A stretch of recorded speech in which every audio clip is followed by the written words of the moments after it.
Bienvenue sur Ici Éco. Une réunion a rassemblé le ministre des Finances Yassine Jaber et une délégation de l'Association des banques. Elle était consacrée à l'examen des dispositions liées à la loi sur le gap financier.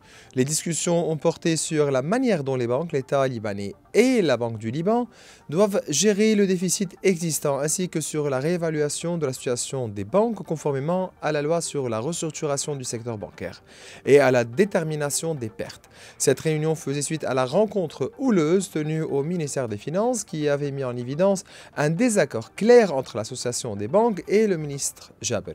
Selon les sources, la réunion était moins tendue sur la forme et sur le fond, rien n'a changé dans l'approche du ministère des Finances.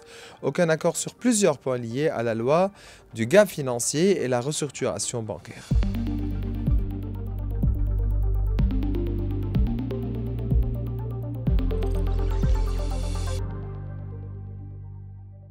Durant cet épisode, nous suivrons les dossiers économiques et financiers les plus importants de la semaine, notamment la loi sur le gap financier, les négociations avec le FMI, la restructuration des banques, ainsi que le budget 2026 avec Nicolas Chamas, qui est secrétaire général des organismes économiques au Liban. C'est toujours un plaisir de vous recevoir, Monsieur Chamas. Merci beaucoup, Monsieur Matta, pour votre invitation.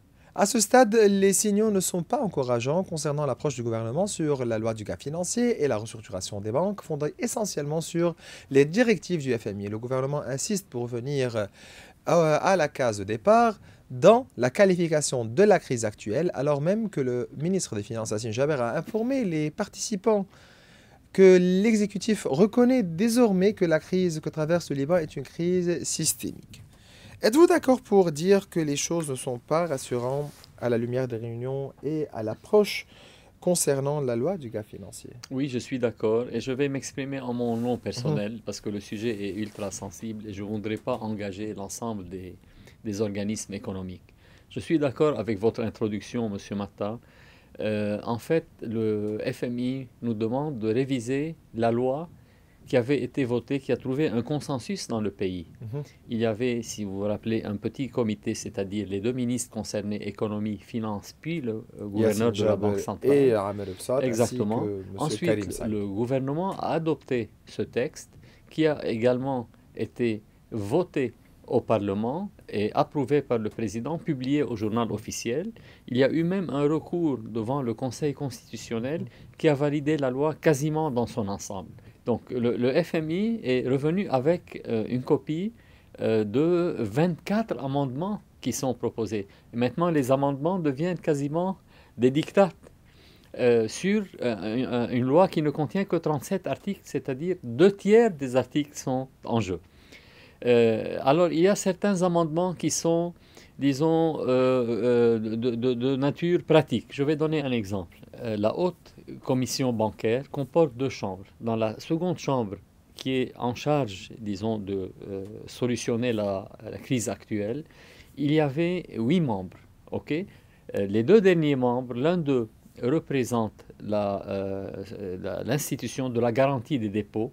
Et donc, il était normal que de loin ou de près, les déposants soient présents à la table. Le FMI a refusé cela sous prétexte que les banques possèdent une grande partie du capital de cette institution. Mais surtout, en ce qui nous concerne, les organismes économiques également proposaient une liste de laquelle le gouvernement choisirait un représentant du secteur privé. Et ceci aussi, le FMI l'a refusé.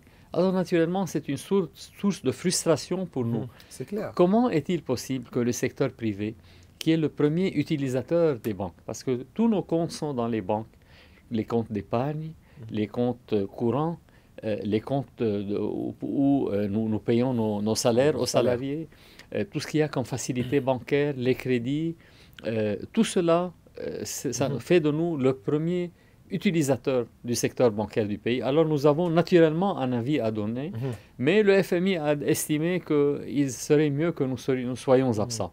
Donc c'est quelque chose d'inacceptable. Un autre type, disons, de problème, c'est que dans la loi, le FMI propose que vous n'ayez une possibilité en tant que banque de réclamer une seconde évaluation, sauf s'il y a une erreur factuelle ou matérielle. C'est-à-dire qu'elle restreint énormément le champ du recours à une seconde évaluation. Mais le plus grave de tout ça, c'est que vous n'avez pas le droit, même s'il y a une décision de liquidation qui a été prise à l'encontre d'une banque, cette banque n'a pas le droit de saisir une quelconque instance judiciaire au Liban sous aucun prétexte, mais elle a le droit d'aller voir les modalités de la liquidation, mais pas la décision de la liquidation, alors même que le Conseil constitutionnel avait dit qu'il fallait élargir, disons, la base des recours pour protéger les droits constitutionnels des citoyens. Donc c'est un grave problème et je ne comprends pas comment le gouvernement a pu voter vraiment sans coup férir sur tous ces amendements. Maintenant, la loi est devant le Parlement et nous espérons que les députés pourront veiller sur, disons, le minimum de souveraineté nationale économique, parce que c'est de cela qu'il s'agit. Mais plus grave encore que cela, M. Matta, et là vous avez fait allusion à ça, la question de la crise systémique. C'est ça, si vous permettez. Allez-y. La crise actuelle diffère des précédentes puisqu'elle touche l'ensemble du système bancaire, notamment depuis que la Banque du Liban est devenue elle-même un élément du problème. Cela en a fait une crise systémique qui exige des lois, des mesures exceptionnelles très différentes des réponses apportées aux crises bancaires classiques.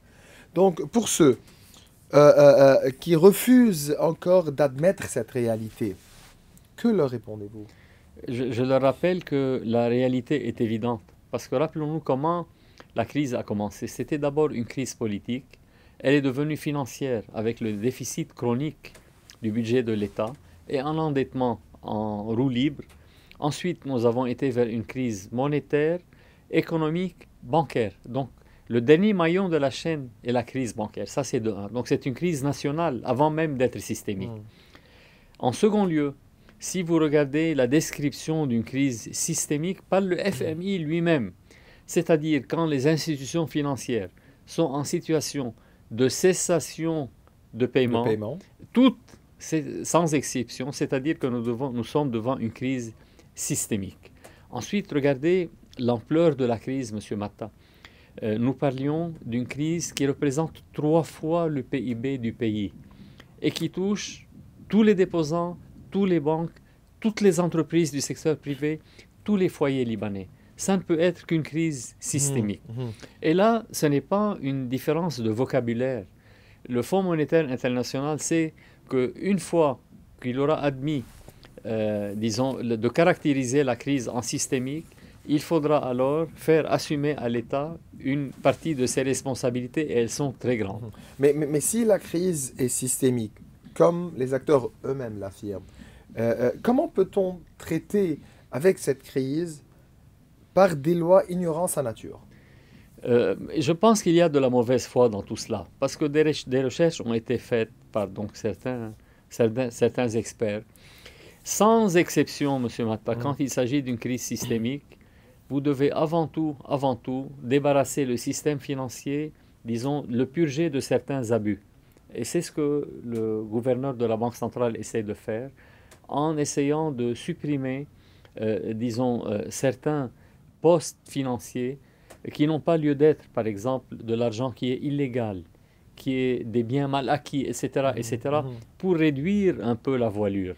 Au lieu de cela, le Fonds monétaire international est en train de se diriger et voudrait se diriger vers la, disons, la suppression pure et simple des fonds propres de toutes les banques, immédiatement avant de commencer le travail, sans exception et d'une façon indiscriminée. Donc une petite banque, une grande banque, une banque qui est plongée jusqu'au cou dans la dette souveraine ou une autre qui ne l'est pas du tout, vous mettez tout le monde à la même enseigne et vous réduisez leurs fonds propres à zéro. C'est du jamais vu. Réduire les fonds propres à zéro, c'est donc réduire les dépôts des déposants à zéro. Quand vous les réduisez à zéro, les banques sont donc quasiment en faillite. À ce moment-là, vous savez que la loi libanaise leur garantit un montant dans l'institution de la garantie de dépôt. Les 75 c'est-à-dire à peu près 800 dollars. C'est quelque chose c'est une folie furieuse. Tout cela pour éviter à l'État de contribuer. Et la contribution de l'État, je dois le rappeler, vraiment, c'est indispensable. L'article 113 du Code de la monnaie et du crédit oblige l'État à venir à chaque fois qu'il y a un trou déficit. ou un déficit Mhm. à la banque commerciale, à la banque centrale, de venir combler ce déficit. Il faut bien discuter de l'article 113, mais quelle est l'importance d'inscrire dans le préambule de la loi sur le gap financier et la restructuration des banques que on fait face à une crise systémique? Et comment cette qualification influence-t-elle les solutions à proposer? Voilà, une fois que vous avez dit cela, vous devez mettre de côté ce qu'ils appellent la hiérarchie, disons, des responsabilités. Mhm.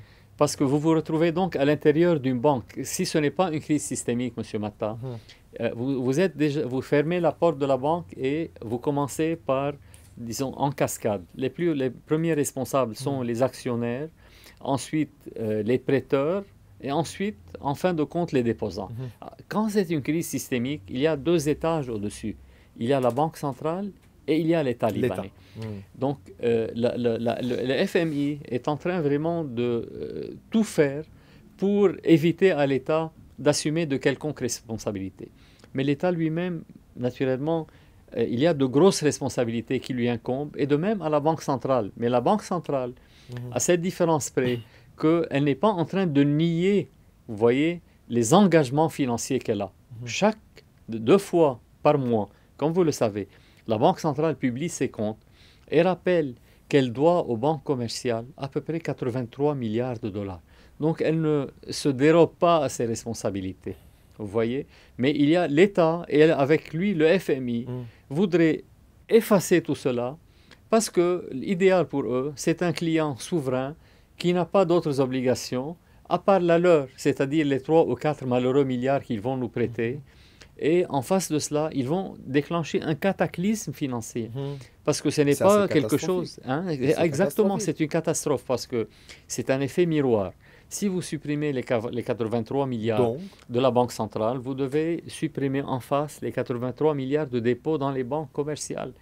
Donc c'est quelque chose de mhm. cataclysmique qui n'est pas Si supportable. vous permettez, bien que le ministre des Finances, Yassine Jaber, reconnaisse oralement que la crise est systémique, cette reconnaissance n'a jusqu'à présent été traduite dans aucun texte écrit, ni dans la loi sur le gap financier, ni dans celle sur la restructuration bancaire. Alors même que le gouverneur de la Banque du Liban, Karim Saïd, avait déjà confirmé cette qualification dans l'une des principales analyses juridiques. Comment protéger les dépôts des déposants face à une crise systémique? Il faudra continuer à s'imposer de toutes les façons possibles. La première Mhm. de ces façons, Monsieur Matta, c'est la décision qui avait été rendue par le Conseil d'État libanais. La plus grande, la première juridiction administrative, la Mhm. première cour, la plus haute autorité administrative du pays, qui a clairement parlé Mhm. d'une crise systémique et de la responsabilité de l'État. Ils disent noir sur blanc que la responsabilité de l'État est la toute première vis-à-vis de la dilapidation des dépôts. Donc ils établissent une relation directe entre l'État qui a mis la main, hein, sur ces dépôts d'une façon illégale. Et ceci déjà nous conduit également à une crise constitutionnelle parce que l'article 15 de la Constitution Mhm. prévoit la protection de toutes sortes de propriétés Mhm. privées, dont les dépôts. Mhm. Donc la première arme est l'arme légale. Et ça, c'est naturellement un tribunal libanais qui l'a dit.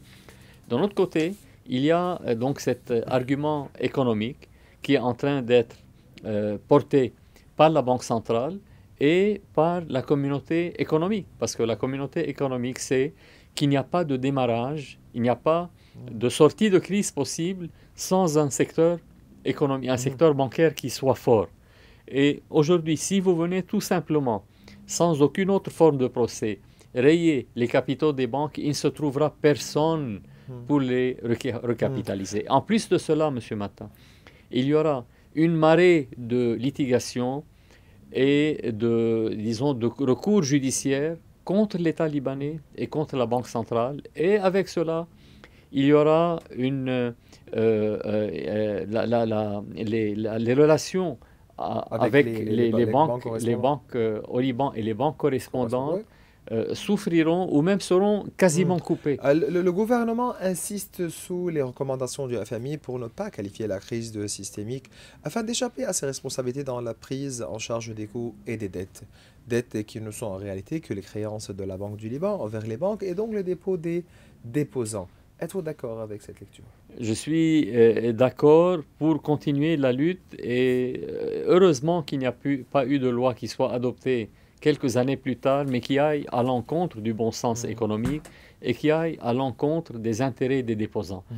En tant qu'instance économique, nous avons toujours dit que notre priorité absolue, c'était la protection des dépôts, parce que nous savons que si jamais cette crise est mal solutionnée, c'est-à-dire au détriment des déposants, la confiance est perdue pour 50 ans dans le système bancaire. Mhm. Alors qu'au contraire, s'il y a une sortie de crise honorable, même si elle est graduée dans le temps, si on trouve les moyens, et les moyens, nous pouvons les trouver, de restituer, disons, des montants sur quelques années, je pense que la crise sera derrière nous. D'ailleurs, Mhm. l'expérience internationale montre que dans ce sens, c'est-à-dire en Grèce, à Chypre ou ailleurs, les déposants sont prêts, disons, à oublier, à pardonner même, une fois qu'ils ont recouvré une grosse partie de leurs droits. Et nous Mhm. pouvons faire ça au Liban. Et la confiance revient en moyenne dans les 2-3 ans. 2-3 ans après avoir, disons, mis en place le plan de restitution des dépôts, Mhm. la conscience peut être rebâtie rapidement. Mais Mhm. en contrepartie, si jamais les dépôts sautent, si jamais les déposants perdent, disons, leurs droits, il n'y a aucun moyen de rétablir la confiance. Et il faut souligner, M. Matta, qu'il y a deux moyens de perdre les dépôts. Soit directement en les rayant, soit indirectement en mettant les banques en faillite. Donc, Mhm. les deux chemins mènent au même Au même résultat. résultat. Parmi les nouvelles innovations imposées par la famille figure la proposition faite par le ministre des Finances lors de sa dernière réunion avec l'Association des banques, réaliser un audit rétroactif des comptes bancaires sans critères définis dans le but de procéder à un classement supplémentaire des dépôts. L'objectif implicite serait de trouver des motifs non scientifiques ni juridiques pour reclasser les dépôts et en annuler une partie. Le gouvernement, à la demande du FMI, cherche ainsi à réduire coûte que coûte la taille du gap financier, ce qui signifie mécaniquement effacer davantage de ces dépôts. Ce point soulève des questions fondamentales sur le rôle de la commission de contrôle des banques au cours des dernières années, une instance présidée par Samir Hamoud, aujourd'hui conseiller du ministre des Finances. Où était donc la commission de contrôle des banques durant ces années? C'est une question qui est tout à fait légitime parce que vous savez qu'elle veillait de très près sur, disons, la bonne marche du secteur Mhm. bancaire et je peux dire qu'il validait constamment Mhm. l'ingénierie financière, la dette souveraine, les eurobonds, tout cela était validé Mhm. constamment par la commission de contrôle des banques. Donc, Et aujourd'hui, donc elle devrait être interrogée. c'est très facile aujourd'hui de dire a posteriori Mhm. qu'il y a des irrégularités ici et là. Mhm. Mais absolument, où étiez-vous? Au Mhm. contraire, il y avait une sorte d'encouragement, il y avait une sorte de canalisation vers, disons, des souscriptions Mhm. dans les instruments financiers de la Banque centrale et de l'État. Donc aujourd'hui, c'est très facile de retourner la veste et ce n'est pas acceptable. Parce qu'aujourd'hui, il y a quatre parties qui sont en jeu et qui sont responsables. On parle naturellement toujours de l'État, de la BDL et des banques, mais il faut aussi reconnaître la gravité de la responsabilité de la commission de contrôle des banques. On Mhm. ne peut pas venir aujourd'hui se disculper ou venir faire jouer le jeu de la Vierge effarouchée. Ça ne passe pas. Le secteur bancaire, malgré le poids de la crise, reste convaincu que la coopération constructive avec les autorités est la seule voie vers les solutions réalistes, préservant les droits des déposants et assurant la pérennité du secteur. Quels sont les principaux principes logiques à appliquer pour protéger ce qui reste du secteur bancaire, sauvegarder les dépôts et garantir une reprise économique future? Ouais, je pense que l'approche du gouverneur de la Banque centrale est la bonne. Hmm.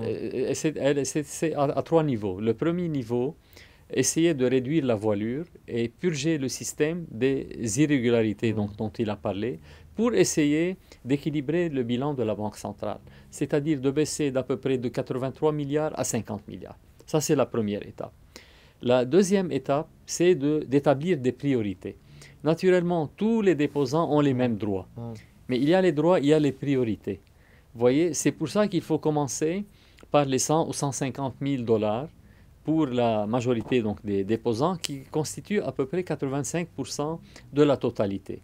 Ceux-là seront mis en priorité. Et il y a des idées qui sont données là, comme quoi, disons, ils recevraient, disons, un montant immédiat d'à peu près 30% de leur dépôt, et le reste serait, disons, établi ou gradué sur 3-4 ans, et ce serait payé 60% par la Banque centrale et 40% par les banques. Ça, c'est une première proposition.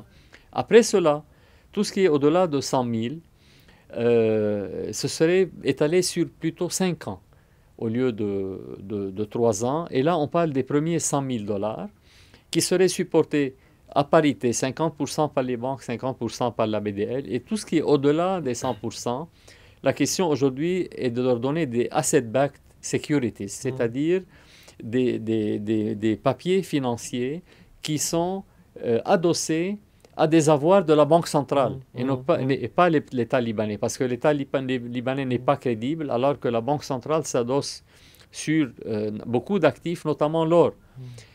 Petite parenthèse, aujourd'hui, ce qui a changé vraiment le paysage, c'est la hausse vertigineuse des avoirs de la Banque centrale en or. Donc l'or nous a donné beaucoup d'oxygène, mais malheureusement, nous en profitons seulement sur le papier.